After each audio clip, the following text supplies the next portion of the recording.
Hello, well, hello everyone, and welcome to Humble Beginnings Ministries. I'm your host, Pastor Stephen Woods, and today I want to talk about the latest news that has just come forth in regards to a young man who was killed by police, and then his father, out of revenge, kills an officer. Again, this is something that has been going on now for some time, as far as people who've been reacting to it and talking about it. But let's go in now and hear the latest from the news outlet. To Ohio now, where authorities say a man intentionally struck and killed a sheriff's deputy the day after the suspect's teenage son was fatally shot by police. In his first court appearance this weekend, Rodney Hinton Jr. walked through a room packed with law enforcement officers. CBS's Lisa Rosner is tracking the latest developments for us tonight. Lisa. So here it is. The man finds out the news that his son is killed by police after watching the body cam footage and how things went down. The man leaves the police department, gets into a vehicle where there's a retired, looks like a retired officer who is dealing with university traffic, making sure everyone's safe on the sidewalks and walking and crossing the roads and all of that. And now all of a sudden, while he's on the job, he is struck and killed. Let's deal with a couple things here. The fact of the matter is, there doesn't seem to be a whole lot of information about the footage. Even though the news outlets show that this man's 18-year-old son is seen fleeing a crime because he had a stolen vehicle. And then he starts running. And while he's running, he gets shot at. Now, I understand stealing a vehicle is a crime. But the fact that you're going to shoot somebody, an 18-year-old at that, that leaves a whole lot of other questions. Because here's the thing. Let's go to Romans chapter 13. All right? And I know some of you might not care what the Bible has to say, because you might think that, oh, well, the Bible probably justifies what the officer did. I don't think we have enough information here as it relates to why was the young man shot in the first place. It doesn't say, none of the news outlets say that the young man was trying to kill the cop. So I don't think we have enough information, but this is worthy of talking about because, again, I'm not saying that it was justifiable for this man to go take vengeance for his son, right? Because it's obvious that his son committed a crime. However, you don't know what's going through someone's mind when they see their son being fatally shot. You know, no one's saying what in the world was going through his mind when his father is sitting in the room down in the sheriff's office, and he's sitting there like, he opened fire on my son. Can you imagine sitting there like, okay, now if my son was shooting at the cops, I could possibly see. Now, yes, they said that his son had a gun. What an 18-year-old's doing with a gun is beyond me. These are just things I'm saying because in light of we don't have enough information. And so I'm sure that as time progresses, we're going to get that information. But the fact of the matter is, you're like, wow, this man literally opened fire, took my son's life. The cop's life was not even in danger. Unless there's some information that's not there. And then you got to look at the other side where people are like, oh, his dad should get off. Life for a life. The cop took his life. We should be. And then the fact of the matter is, they're saying that he was justified in taking an officer's life because, hey, the officers took a civilian life. Well, here's the thing. The officer that got ran over had nothing to do, and this is, again, unless some of you can fill me in on where this information can be found, but I don't believe the officer he ran over is the same one that shot his son. And so now we have a mess on our hands because there's not enough information being released, and the fact of the matter is that now this man he had to watch his son get shot and killed. But Romans chapter 13 says, let every soul be subject unto the higher powers, for there's no power but of God. The powers that be are ordained by God. Whosoever there resists the power, resists the ordinance of God, and they that shall resist shall receive to themselves damnation. For rulers are not a terror to good works, but to the evil. Will you thou then not be afraid of the power? Do that which is good, and you shall have praise of the same. For he is the minister of God to you for good.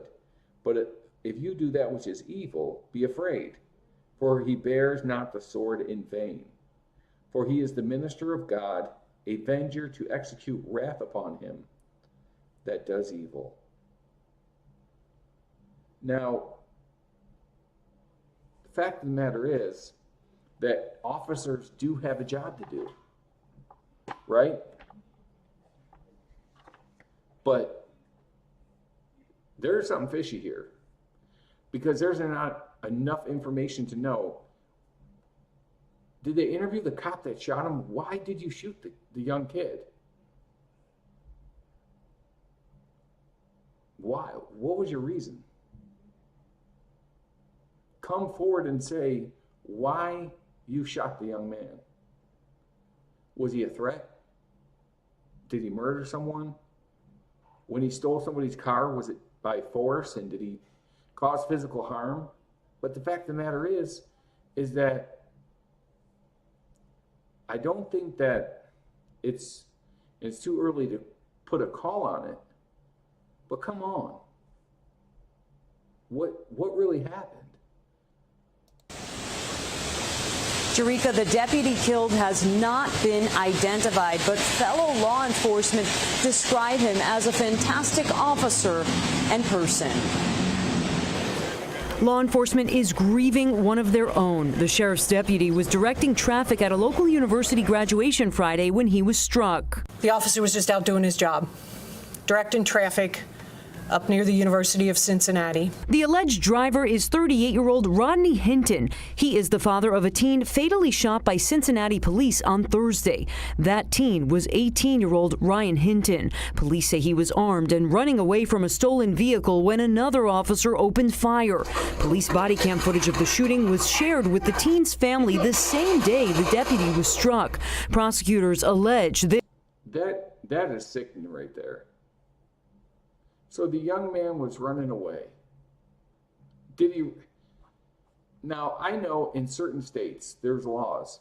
Like, even if someone breaks into your house, they'll throw you in prison if you shoot somebody that's retreating. I don't see this young man being a threat to the law enforcement agency or otherwise. And now all of a sudden, and I'm not for the killing police officers. I'm not trying to justify anything that his father did. Please don't mistake what I'm saying and how I'm responding to this. I'm responding to this because, again, my heart goes out to the family, but I'm just sitting here going, wait a minute. I know 1 + 1 is 2. There is some information that is hidden or that needs to come out, because if I'm sitting here in the public thinking to myself, What in the world is going on? To me, if I'm an officer, I'm not going to open fire on somebody who's retreating. Yeah, they have a weapon and they're fleeing, but how is that a threat to you? I'm pretty sure, from the sounds of it, the young man who was fleeing, it doesn't show in the body cam that not at one time did he turn around and open fire on the police. Now, someone may argue and say, well, what if he would have turned around and started opening fire? Then the officer could have lost his life. It's just too gray. Too gray. There's not enough information here. Not at all. This was no accident. There are no evidence of skid marks. There are no evidence that he tried to avoid him. More than 30 members of the sheriff's department filled the courtroom for Hinton's arraignment. His attorney addressed the crowd. I understand that there is a lot of sadness and a lot of anger in this room right now, but in the community at large. We have a deputy that's killed simply doing his job. It's a shame. It's tragic. And I agree, yes, it's a shame, it's tragic. But come on, at the same sense, and this is not justifiable, all right, by any means. What the father did, can we put ourselves in the shoes of the father for one moment? Can we really think about how he's feeling or felt? And again, I'm not justifying the action. I'm just trying to sit here and think and say, man, if my son, okay, so you got a point. He stole a car. Yes, it's a criminal offense. Yes, absolutely. Should he be caught and put in prison? Yes. Taken to court? Yes. But taking his life?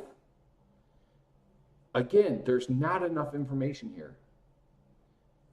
And I'm trying to weigh it out as best as I can, because as a parent, as a pastor, I'm like, man, that's devastating news. And then on top of it, here's another question. If I'm the deputies and I'm showing the body cam footage, and we only got a glimpse of it, I'm sure he's seen the whole thing. Wouldn't you come to the conclusion, I know I would, that, hey, don't let this man leave yet. I'm sure right now he's not in an attitude to be leaving here and driving. They should have had somebody say, you know what? Listen, sir, we're not going to let you drive home right now.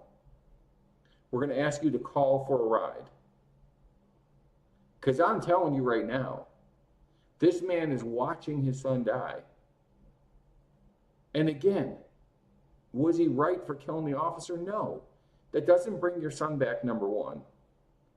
And number two, nothing would bring his son back. And I'm not trying to make a defense that he lost his mind or whatever, but I can tell you one thing, I'm pretty sure that there are some things that would affect my mind if I had to endure that and watch that. There's no way I'm leaving. Oh, okay. Ryan must have just had a bad day, or, yes, my son should be thrown in prison. Yes, I agree, he disobeyed the law. But come on, that's at the end of the day, that's his son. At the end of the day, that's his flesh and blood. Right? And my condolences to the family. Now let's go to the other side. Was it right to take another man's life? No.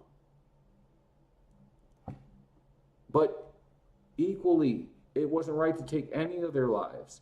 We don't have enough information about the son other than he stole somebody's car. A car can be replaced, but you took this man's son's life, and sir, you took this officer's life who's retired. And basically, when he's shown going into prison or being escorted, this father has no remorse, which tells me there's some things mentally going on right now. Well, I know a lot of people are feeling some kind of way. There's anger, there's hurt, there's all of that. And you might say, as far as an officer, their lives are always on the line. Always. But it's not common that things like this pan out the way that they do. But when you see this kind of thing, it makes you question in your mind, what was the motive for shooting the son? We know the motive for why he killed the cop, because you took my son's life. You killed my son. One of you did. I don't know which one of you did, because nobody's releasing the name. And you know why they're not releasing the name? Because they're trying to protect the officer that actually did it. So now if I'm the officer that actually did it, why you did it, I don't know. But the fact of the matter is, you took the son's life. Now one of the officers died, and now we got a mess on our hands. Rodney Hinton has been charged with aggravated murder and was denied bond. Jerika? Lisa Rosner with those details. Thank you. To Ohio now. Well, of course he's going to be denied bond. And why? He's denied bond because of the fact that, first and foremost, what happened is that he killed an officer of the law. So of course he's not getting away. Of course he's not. He's not going to, and he shouldn't. Now I know you might say that that's pretty harsh, but guess what? You kill an officer of the law. First of all, he was innocent. The officer had nothing to do with the officer that took your son. And I know some of you are going to be like, well, the father had to watch his son get shot, so they need to watch one of their officers. No, that's not how that works. How about investigate why the officer opened fire on the young man? Because we're not even given that information. And not only that, but we don't even get the information regarding what happens. We don't even get the information. Like, what made him want to open fire on the young man?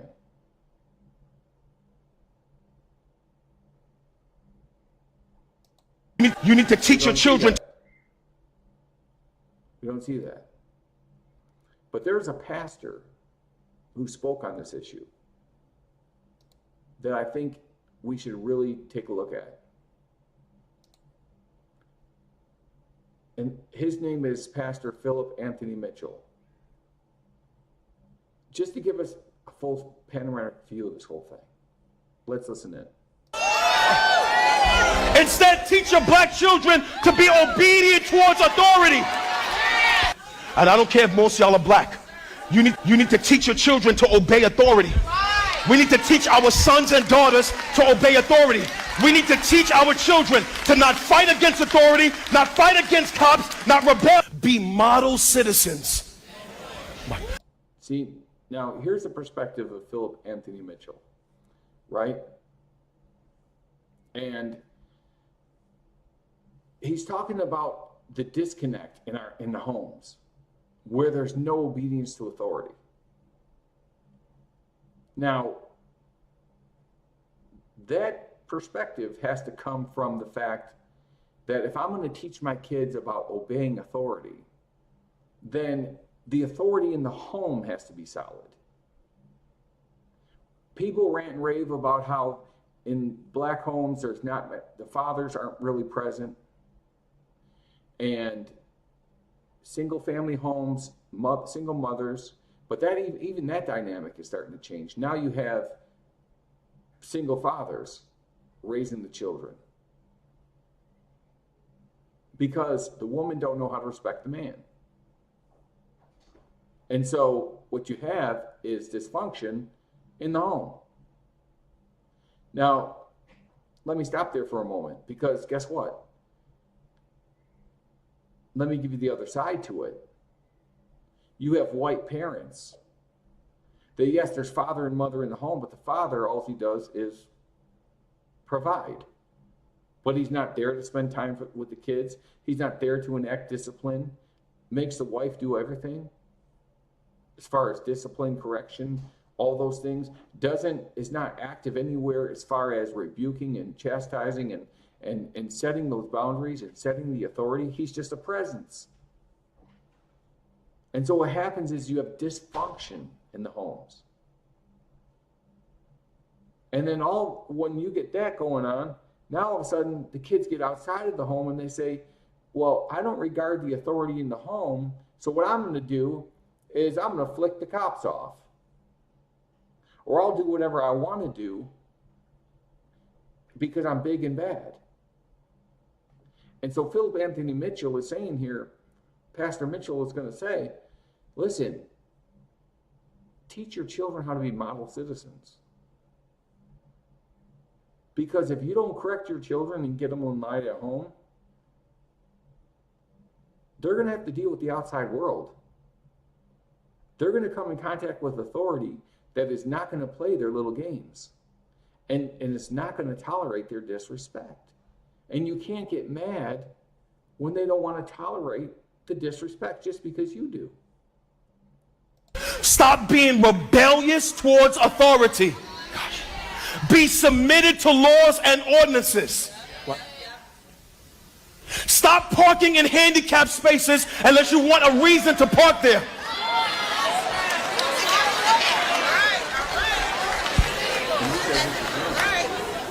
Pay your taxes and stop cheating on your documents. I'm going to go deep. I'm about to get everybody mad. Stop bending your numbers. Watch. The Lord said, give back to Caesar what belongs to him. That is, be submitted to governmental authority. See, now watch. I see all of y'all looking at me. Now let's talk about it, right? What he's basically saying is if you do the right thing, you shouldn't have to fear authority. But let's look at the other side too, because there are times where people in authority abuse their authority. Now, it's obvious that you can't really do anything about it, right? And you really have to leave it, and I know this sounds like a cliche, but I mean it, is that you have to leave it to God. And that's what the law is for, to protect law-abiding citizens so that when the abuse is coming from those in authority, the law can be enacted against those who are violating the law, who are supposed to uphold the law. That's a mouthful right there. You know why you're looking at me like that? Because you don't read. After Jesus is resurrected, I don't care. I don't care. I don't care. When I was 15 years old, I'm walking up Hollis. I'm walking down Hollis in Queens. And an Italian cop drove right by me. And I locked eyes with the cop, and we stared at each other, and he drove by. My ego and his ego. No cameras, no iPhones, no social media, no recordings. And then he says one word to me. Listen to what he says to me. This is what he says to me. He says to me, watch, say something. And in that moment, I hear the voice of my mom and my father. Son, obey authority. Son, respect your elders. Son, don't be in trouble out there with the police. Son, make sure you listen to people when they talk and I can hear them blah, blah, blah, blah, blah, blah, blah, blah, blah. No. And in that moment with that Glock pressed to my head, I got to make a decision. Either my ego is going to be strong. God. So, Philip Anthony Mitchell is speaking from experience. This cop has a gun to his head, and he remembers the teaching of his parents. So say what you will. You can call him Uncle Tom, you can call him all these things, but this man is he's spitting out wisdom from experience. He's talking about real life. things that he endured. And had this young man gotten that same type of teaching from his father, guess what? We wouldn't be talking about this today. Let's be real about it. This would not be an issue. Or my submission to authority is going to be stronger than my ego. And if I have not been taught to obey authority, when the parents are running buck wild and doing everything they're big enough to do and have no discipline, what can you expect? They're going to raise children that are the same. Say what you will, but the way our society is today is because of this type of parental upbringing. But what Pastor Philip Anthony Mitchell is saying here is bringing us back to holiness, back to the foundation. Teach your children how to be respectful and not disrespectful, not talking back, not opening up their mouth, none of that. I remember when there was times where I would say stuff to my mom, man, and she smacked me across my mouth. Moved her hand so fast, man, I thought I was seeing stars. And what did that teach me? Obey your parents. Do what's right. Keep your mouth shut. and because I'm not saved, I'm separated from God now for all eternity by a cop's bullet. Why? Because my ego was stronger than my submission. Welcome you guys back in here. If you're new, consider subscribing, liking, and also sharing. So there you have it. This pastor can speak on this due to the fact that he lived it. He lived that kind of life. He was in those situations, those circumstances. I'm not in any ways justifying what was done. Well, you know what? What this man went through and what happened, you know, my heart goes out to the family of the officer's life who was lost. And also to the man who his son lost his life. Unfortunately, you know, again, his son was a criminal, so I'm not justifying the fact of what he did. But it would be good to find out what's the rest of the story. What is really going on? What is happening? What really went on that day? Because we only see a certain footage. We're only seeing a glimpse of what's going on, of what happened that day. And so I say pray for all the families involved. Because you know what? Chances are that man that killed the officer, it's probably going to be the death penalty for him, in all honesty. Most likely, that's what it ends up boiling down to. And so there are people who are out there saying, well, you know what? This man was allegedly driving. It comes out, find out that he wasn't. It's sad to see. It really is. And so, until we get more information and more news, we're going to have to keep praying. We're going to have to really keep praying that the Lord would bring everything to the light, and that in the end, we'll all know the truth. I'm your host, Pastor Stephen Woods. Thank you for tuning into the channel. Like, share, and subscribe for the latest reaction to the latest news. God bless you, and see you on the next